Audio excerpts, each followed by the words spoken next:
All right.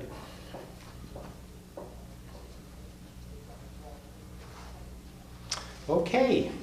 Today I'd like to talk about kind of a macro approach to sociology, and it's an incredible amount of ideas to cover in a short amount of time, but it's a powerful idea to understand where we're heading into the future.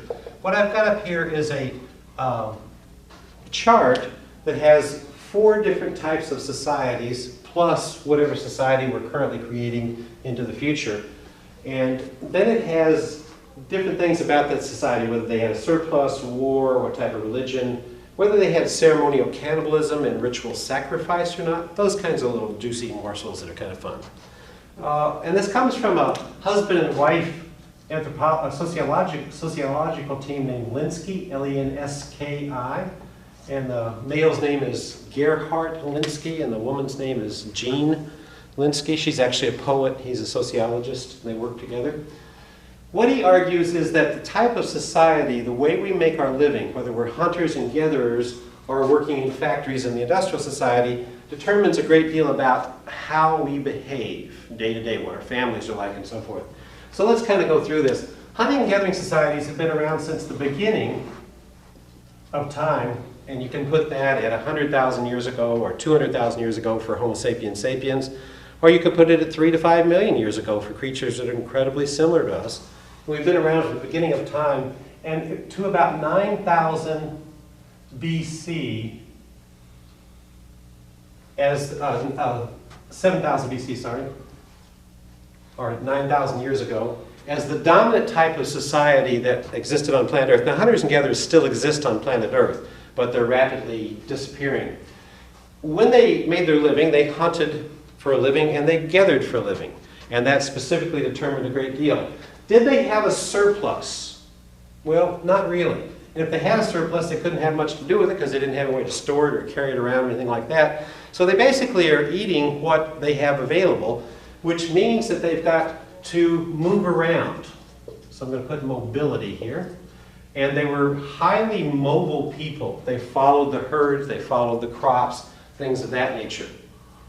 Now, their status was relatively equal because status is determined to a large extent by what you own. And so if everybody's owning about the same amount of stuff, status isn't much different. If there's not a surplus, the status is relatively equal. The family type is extended, meaning mom, dad, uncles, aunts, by ever how they define those different groups, but relatively small because they simply couldn't feed very many people. These typical bands are about 40 people big, sometimes a little bigger, and sometimes there's such little food they have to split that band for part of the year. Male, female, relatively equal. Now, this does not mean they were the same because, in fact, females dominated certain roles, such as the gathering, and men dominated other roles, such as the hunting. Males and females had specific separate ceremonies, so they weren't considered exactly the same by any means, but in terms of political impact on the society, most of these societies, women were far more equal to men than they ever would be again until more current times. War, well, there's no surplus, nothing to steal, so no, they didn't have war. Did they have conflict? Yeah. We've dug up bodies of hunters and gatherers who've killed each other, you can tell by the projectile points stuck in their bones. Politics, again, relatively equal. You didn't have any great status. You had headman, you had shaman, but all the status differences and political differences were based upon the charisma or the personality of the individual, not upon acquired wealth or massive class differences that later occurred. So the politics were relatively equal as well. Education was on-the-job training, so it was integrated right into the society. Your dad and your mom taught you what you had to know. Your uncles taught you what you had to know. The religion was a religion of animism, typically. And that's a religion in which they worship nature. They worship the spirit world. They feel that everything's alive, rocks, trees.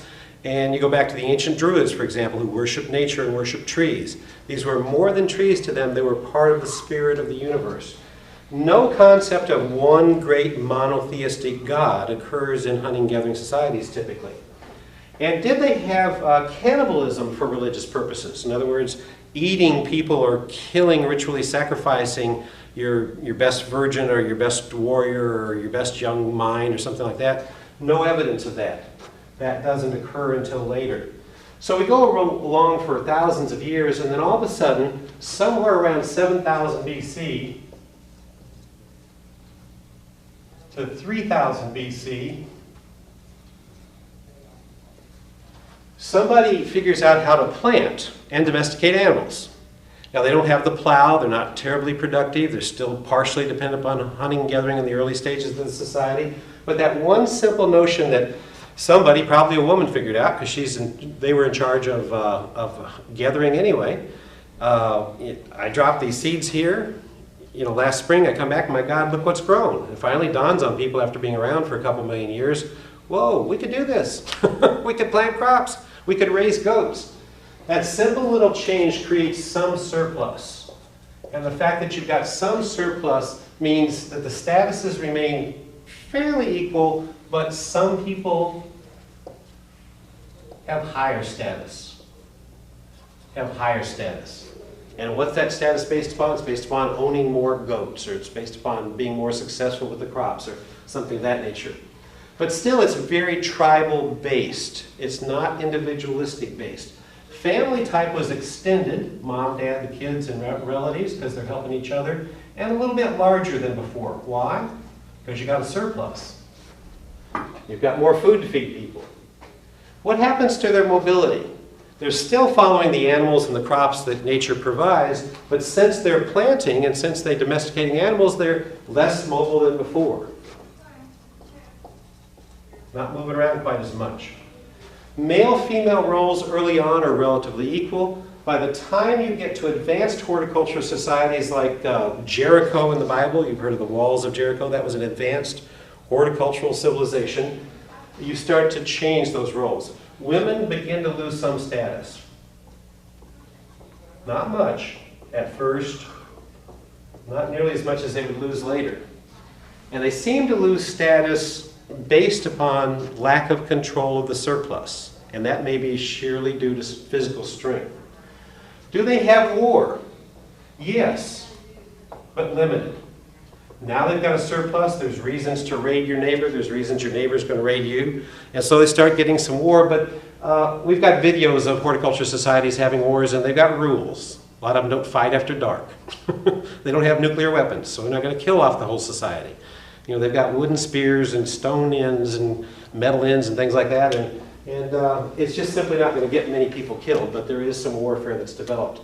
Politics starts to develop more of a pyramid shape. Still a fairly low, flattened pyramid early on, but the further you get into the society, and what that means is that you get some people in charge. And they tend to be religious, political leaders who are controlling what? The surplus. They're controlling the surplus. Education is still OJT, on-the-job training. Religion starts getting into polytheism. Gods start becoming more personified. There are usually multiple gods if you go back to the Greek temples and things of that nature. You're talking about a belief in a bunch of different gods that are kind of competing. They're kind of like us. They look like us, only they're gods. They're on someplace else besides the earth. And notice that kind of reflects the increasing distance between the people with no power and the people with power. You start getting more personified gods at that time. They invent ceremonial cannibalism. They invent ritual sacrifice. And what they're doing is either trying to eat their cultural hero, or, like the best virgin or the best warrior, or they're trying to get the spirit and the qualities of the brain or whatever, the courage of the warrior that they captured from the neighboring tribe and killed.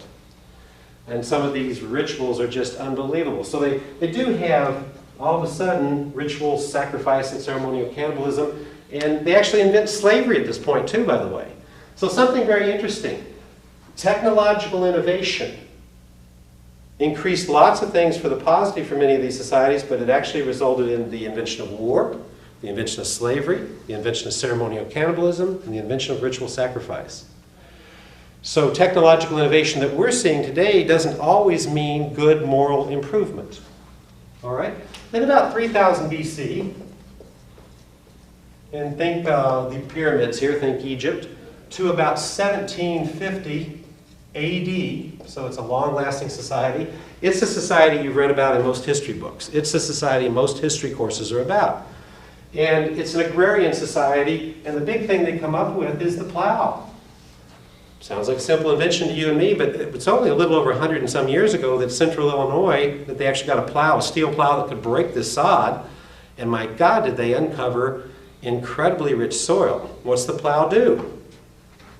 It buries organic material, buries the weeds. It pulls dirt down to 18 inches or 21 inches. It's got nutrients that have soaked down back to the top. And it makes you more productive. And if you're more productive, you can stay in one place much longer, so you're very stable. You're not immobile. You're not moving around a lot. You may be in generation after generation after generation in the same exact village. Do they have a surplus? Generally, plenty of surplus. And when you start getting plenty of surplus, you got to have somebody who keeps track of it, so they invent writing. They invent symbols some way, and that's connected to the church. So it's political, religious leadership controlling the surplus. The status becomes very unequal.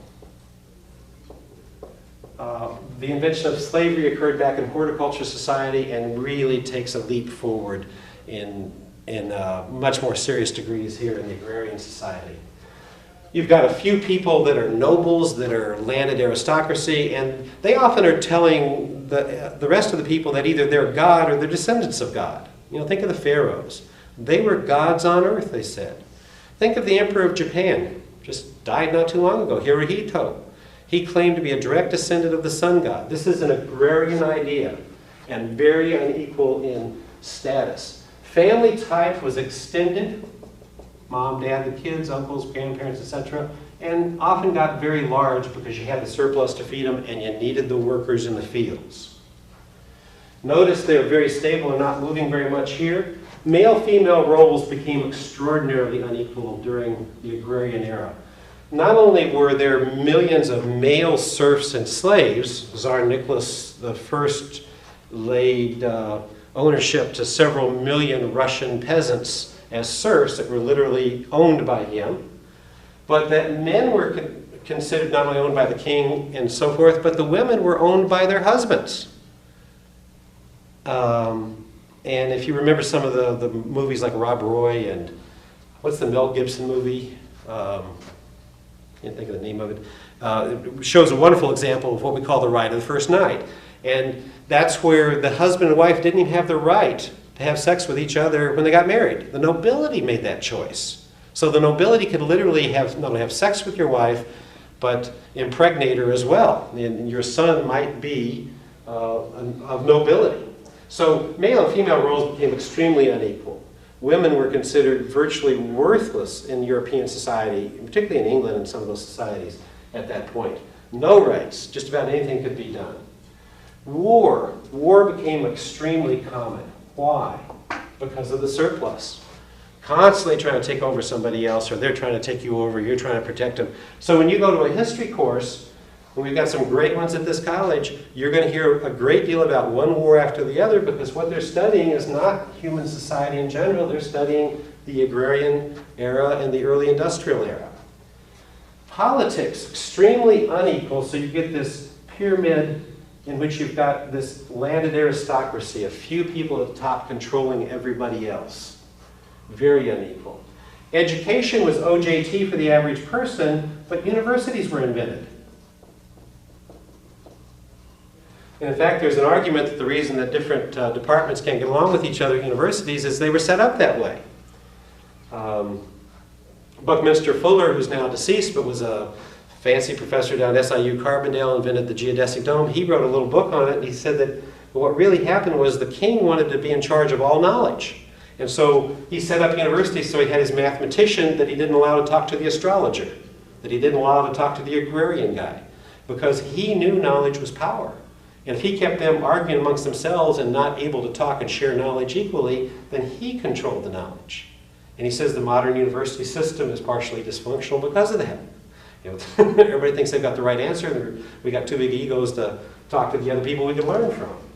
Religion by this time becomes very monotheistic, and it's very much tied to the state. And so the king and the pope are kind of parallel powerful figures. And notice the monotheistic concept of God develops most clearly under a society in which you've got a monopolitics, in which you've got a king, in which you've got a pharaoh. And so the version of religion seems to reflect people's understanding of their own society and then projecting it onto the heavens, trying to understand the non-understandable. Did they have cannibalism and ritual sacrifice? Some, but they generally abolished it. But they kept it up symbolically. And what do I mean by that? Well, Christianity is a perfect example of where they eat their cultural hero on a regular basis. And I don't mean this in any disrespectful manner. If you go to church and you eat the body of Christ and the blood of Christ, in the Catholic religion, you are literally taught that mutates into the literal body of Christ and the literal blood of Christ. In the Protestant religions, you're just taught it's symbolic of it. But what to me, this is not sacrilegious to talk about, but what it shows is that Christianity is powerfully bonded with our huge past, all the way back to horticulture societies, where we're eating our cultural hero. I know that's mind-boggling to think about.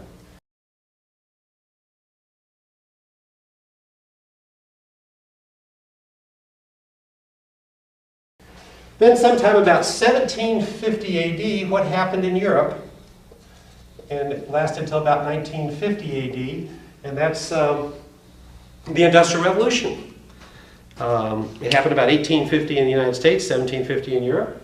And the Industrial Revolution, suddenly no longer are we dependent primarily upon an agrarian society, although we obviously have to have food produced.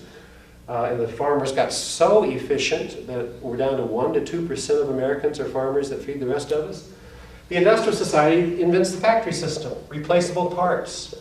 And you move to where the jobs are, so let's go down to mobility, and guess what? We go from being incredibly stable to incredibly mobile one more time in the history of mankind.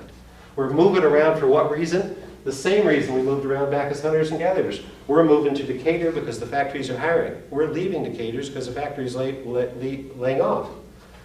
And we leave our extended family behind, so the family type becomes nuclear and small. And that becomes very susceptible to divorce, of course. It's very difficult when all the pressure's on two people and a couple of children to keep things together and excitement and interest. But oddly enough, even though we have a 50% divorce rate, in the agrarian era, 50% of the families were also broken. Not by divorce, but by death of one of the spouses. All right, do we have a surplus? Unbelievable surplus. When I traveled through China, I found out not only did they not have garages to have garage sales, they didn't have any garages, they didn't have lots of surplus to be selling. And they didn't have this mass turnover stuff that we certainly do. The status is odd because you clearly get an elite group that becomes extraordinarily powerful. It probably runs the society, even behind the scenes. Unbelievable concentrations of wealth in the hands of the few, but the average person has more status than they've had in the previous society. So I don't want to be naive, but move to equality for men and women, move to equality for average people. So if we go down here to male-female, again, more equal. The concept that you and I have the right to vote even in local elections is a mind-boggling concept. The concept that we have the right to freedom of speech and criticize our government shows us that we're more equal than we were back in agrarian societies. War, yeah, not only do we have war continued, but it's more serious. It's less frequent, but because of the nature of nuclear warfare and all kinds of tactical battlefield weapons, it's much more devastating. Oddly enough, war is less common in industrial society, regardless of what we're going through right now, but it's more dangerous. Politics, again, more equal. The concept of democracy, the people should have a vote. Behind the scenes, there's a lot of inequality. You've got the power elite. That's a political, military, industrial complex of people making lots of decisions. If you look at the Iraqi war, clearly the people who got the contracts, Halliburton had all kinds of contacts in the military and politics. That's how they got those big contracts. But the reality is you and I are more equal than we were in the agrarian society. Education, again, becomes more equal. because the society says we need people to be equal. We invented community colleges because we realized we had lots of bright, talented people out there we weren't tapping the resources of because they didn't fit the traditional university. So the education becomes more equal. Religion is still there. I don't know exactly what to put. It's very monotheistic. Lots of splits in religion, lots of disagreements, but it's still an incredibly powerful force in every society, and it's existed in every single society we've ever found. Again, we don't have ritual sacrifice or ceremonial cannibalism except symbolically. Now notice some trends here. We've gone from, in the hunting and gathering society, being highly mobile to being highly stable by the time we're farmers to being highly mobile again. Families have changed from extended to nuclear. Religion has changed from animism to polytheism to monotheism to all kinds of splits.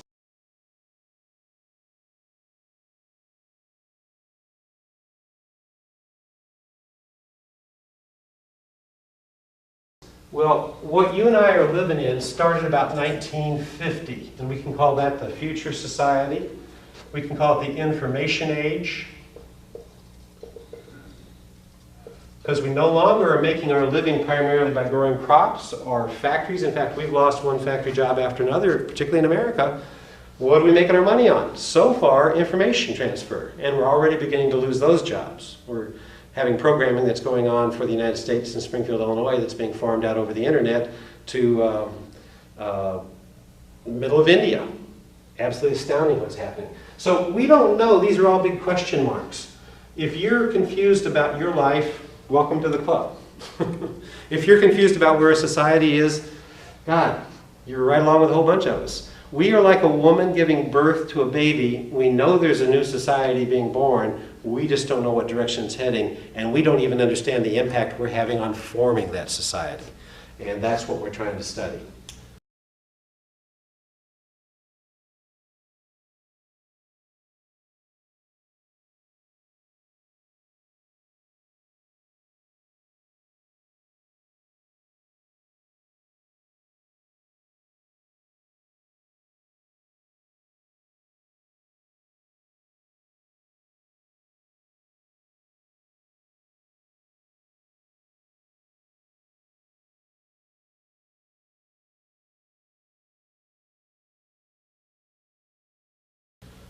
Thank you.